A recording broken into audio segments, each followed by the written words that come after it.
श्री शिवाय नमस्तुभ्यम। नासिक महाराष्ट्र में श्री देव दिवाली शिव महापुराण की कथा जो चल रही है, आज 4th दिवस की कथा पूरी हो चुकी है। अगर आप किसी कारणवश कथा नहीं सुन पाए हो तो इस छोटे सी वीडियो में आपको कथा की पूरी जानकारी मिल जाएगी।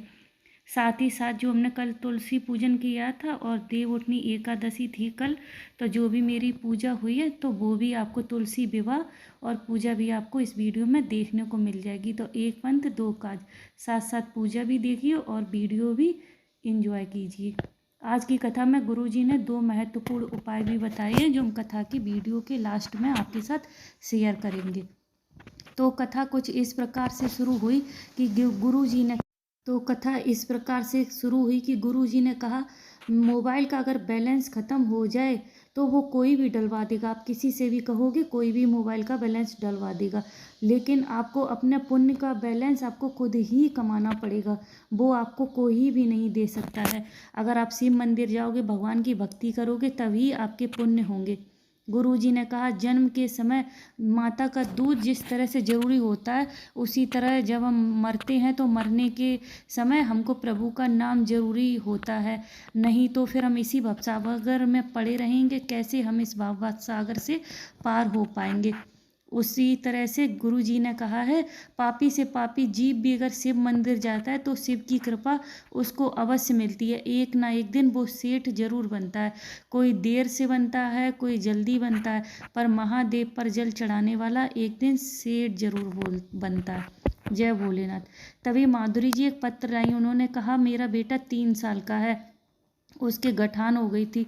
डॉक्टर से जांच कराई तो पता चला उसको कैंसर है, और वो भी कैंसर उसको लास्ट स्टेज का था और पूरे शरीर में उसका कैंसर फैल गया था।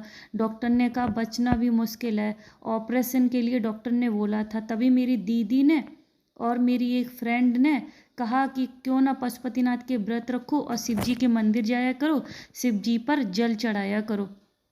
तभी मैं शिव जी के मंदिर जाने लगी और शिव जी पर जल चढ़ाने लगी। और शिव जी की कृपा का भी क्या वर्णन करूं कि फिर जब मैं उसको जांच कराने के लिए ले गई तो डॉक्टर भी आश्चर्यचकित रह गए।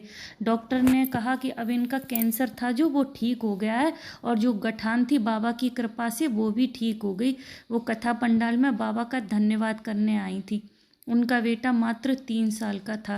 गुरुजी ने कहा, भाग्य बताने वाले तो ढेरों मिल जाएंगे, भाग्य बताने वाले ढेरों बैठे हैं, लेकिन भाग्य कोई नहीं बदल सकता। वो सिर्फ हमको अपना कर्म करके ही बदल सकते हैं, अपनी मेहनत अपना कर्म करके ही बदल सकते हैं, और वो सिर्फ हम अपना स्वयं बदल सकते हैं।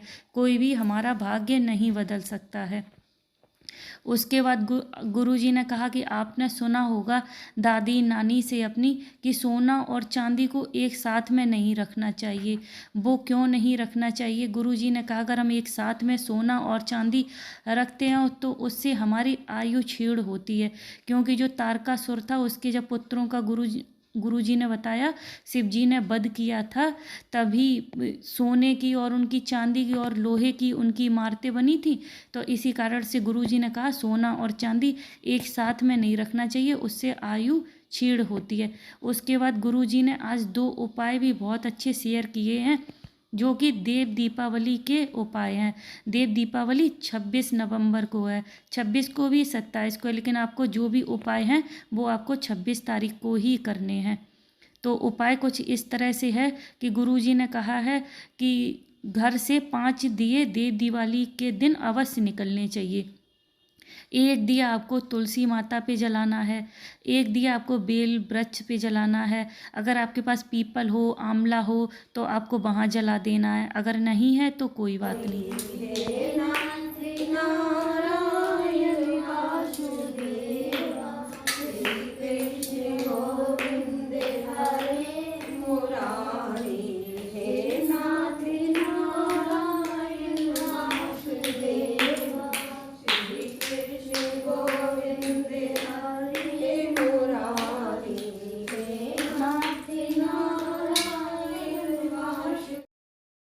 और एक दिया आपको शिव मंदिर के बाहर जलाना है। और एक दिया आपको अपने घर के बाहर जलाना है। गुरुजी ने कहा अगर आप इस देव दिवाली पर जलाएंगे तो अगली देव दिवाली तक फिर आप देखना कि आपके जीवन में क्या परिवर्तन आया। क्योंकि दीपावली हम लोगों के लिए देव दिवाली है ना, ये भगवान ने देवताओं ने मनाई थी। जब महादेव ने भोलेनाथ ने त्रिपुरासुर नाम उनका पड़ा था और उन्होंने तारकासुर के पुत्रों का वध किया था, तभी ये उन्होंने देवताओं लोगों ने देव दिवाली बनाई थी। इसलिए दीपावली से भी 1000 गुना ज़्यादा इसका फल है, तो ये आप लोग अवश्य करिएगा। और दूसरा उपाय गुरुजी ने बताया कि देव दिवाली पर आपको एक बेलपत्री लेनी है, जिसका डंडी का मुख आपको जलाधारी की तरफ रखना है, जिस तरह जल गिरता है उस तरफ रखना है। और जिस किसी का भी विवाह नहीं हो रहा है उसको यह उपाय करना है। गुरुजी ने कहा अगली देव दिवाली पर अगली साल तक आपका विवाह अवश्य हो जाएगा। तो आज की कथा में ये गुरुजी ने 2 उपाय शेयर किए। अगर आपको कुछ भी समझ में ना आए तो आप कमेंट करके पूछ सकते हैं। श्री शिवाय नमस्तुभ्यम। हर हर महादेव।